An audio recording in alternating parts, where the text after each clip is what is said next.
Pramono menjelaskan dirinya telah meminta inspektorat memeriksa Lurah Kalisari dan Kepala Suku Dinas Perhubungan Jakarta Timur soal penyelesaian laporan warga dengan rekayasa foto AI.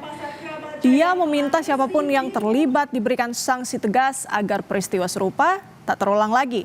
Dia berharap pegawai Pemprov jujur jika memang masalah belum selesai jangan dimanipulasi seolah-olah sudah selesai.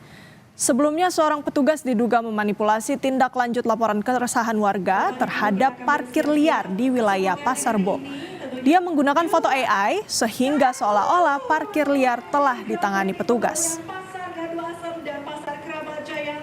Yang urusan dengan AI yang ada di Jaki, saya sudah meminta kepada inspektorat untuk memeriksa apakah itu lurahnya, lurah di Kalisari maupun Kasubdinnya, siapapun yang salah harus diberikan hukuman dan ini tidak boleh terulang kembali.